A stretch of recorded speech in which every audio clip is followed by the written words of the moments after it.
Howdy folks, BC here. You're watching Deucing Guns. You may recall quite some time ago I did a product review on the Trim It case trimmer. Remember, I liked it. I'll go ahead and put a link right there so then you can see where my original video was. Go ahead and watch that. But they sent me the new and improved Trim It 2, and let me tell you something, after spending some time with it, there's a new sheriff in town. Now you're probably asking yourself, BC, what makes this trimmer different from the other trimmers? Well, let me show you. Most trimmers cut the piece of brass off completely flat, leaving a sharp edge. Let me show you some examples of cutters from different things here. Here's a lead cutter, and here's actually an old cutter from the old Trim It. And it leaves a surface completely flat and clean. Now, as long as you're loading a jacketed round or a thick copper plated bullet, you should be fine with a completely flat, clean case mouth. Now, if you're very particular about your round and or you're loading a thin copper plated bullet or you're actually loading a cast lead bullet, you're going to have to chamfer, and the deburring, you should already be deburred with a really good cutter like what came in the older Trim It. But you're going to have to chamfer the inside of that case. Normally you'd have to use, once you actually trimmed your case, you'd use one of these chamfering and deburring tools.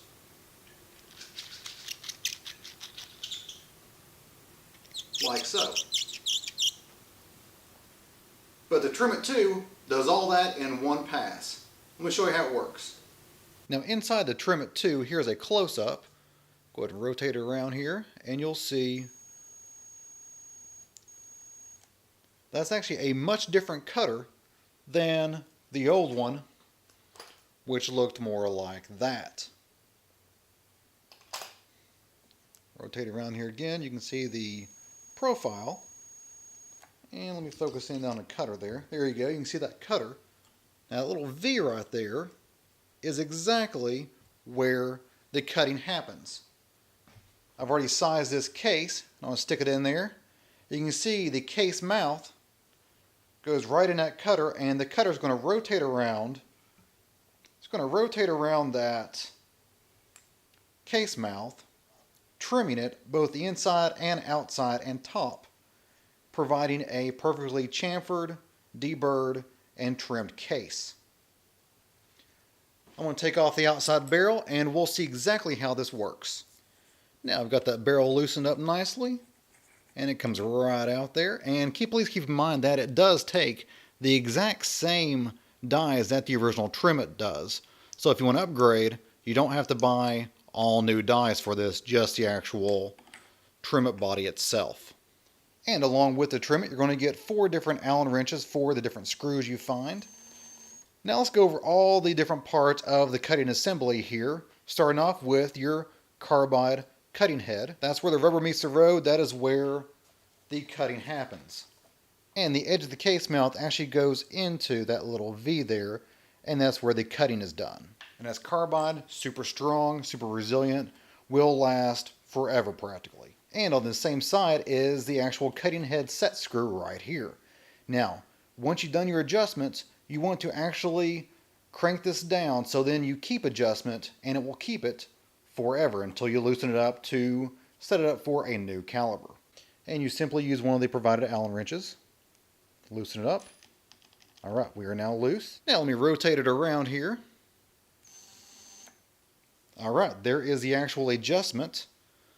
So there's your adjustment screw buried deep underneath the cutting head. You can actually access this through the barrel.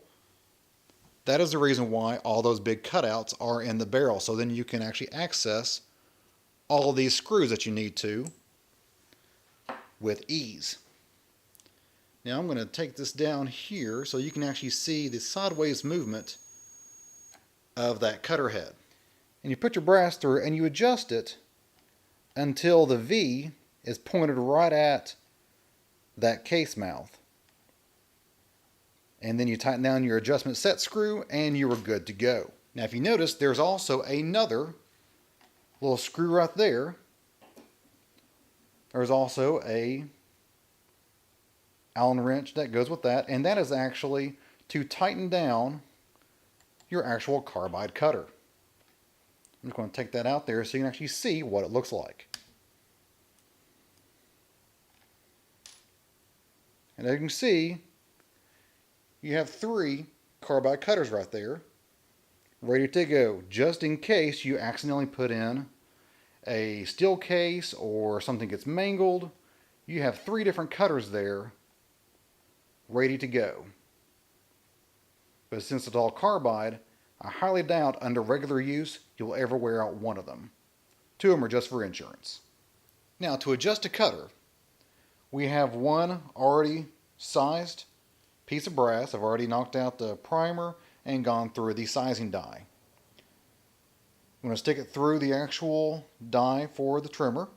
And you can see there, that does not line up with the case mount at all. That's going to need some work. So, I have it set up where I can actually access the main adjustment screw from the top here. And I have already loosened my set screw right there. So that's loosened. So now I can actually move that cutter up and down at ease. Move your piece of brass in, and you want to put that brass mouth right into that V section right there. So when you line that up here, I believe that has it right there, and you want to tighten up your set screw. Set screw tightened, we're ready to trim.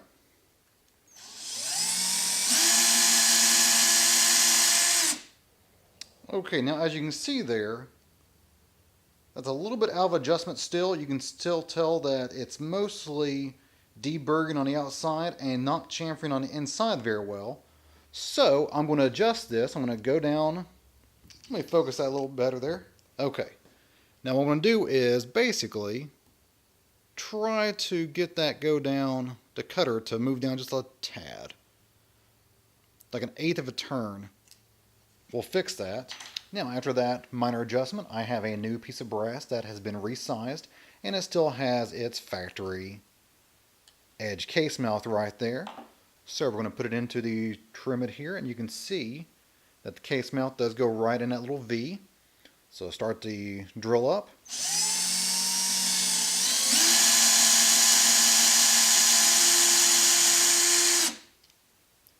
Now, go ahead and blow some of the shavings out of there. Now let me go ahead and show you what that did here. You have a chamfer case on the inside and an actual deburred outside of the case. Not bad. And now that you've seen how it works, let me take you through the process of taking an old piece of brass that was found on the range and go through the whole process of getting resized, trimmed, and made ready for reloading. This here, let me go ahead and zoom this in for you. See, that is a piece of Lake City brass. And when I turn around the neck of the case, you can tell that that is a factory edge where it's been cut flat. There's no chamfering on there, and it is completely from the factory. And now we're going to take that piece of brass. First, need to put some case lube on it. I use one-shot lube just because I can get it at Walmart real easily and cheaply. Any case lube will work. Plus, there's a lot of homemade varieties. You put it in your press. Again, I use Lee, but you can use whatever press you want. And now that is resized, and it has the primer taken out of it, but it really doesn't matter for that. All that does matter is we are now ready to go. Now, go ahead and put that in there. Remember to don't sink it all the way down against the cutter until the drill's actually moving. Then you can go ahead and finish the job.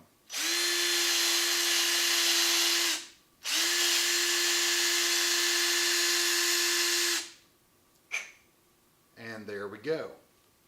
Perfectly trimmed, chamfered, and deburred piece of brass. Let's go ahead and zoom in on that sucker. And of course, get that. There we go. As you can tell, it is deburred and chamfered, both inside and out, ready to accept a cast lead bullet, a plated bullet, or a jacketed bullet. Now, after working with Trim It 2 for a while, I can tell you that for a high volume rifle reloader like me, especially because I use cast bullets usually, the Trim It 2 is going to save me a ton of time and energy because it chamfers the inside of the case as well as provides the accurate trimming that all the products from the Trim It people provide. I'm going to give a link down in the description of the video to the Trim It website, and as always, if you have any questions or comments, go and leave them in the comment box below the video. You guys have a great day. See ya.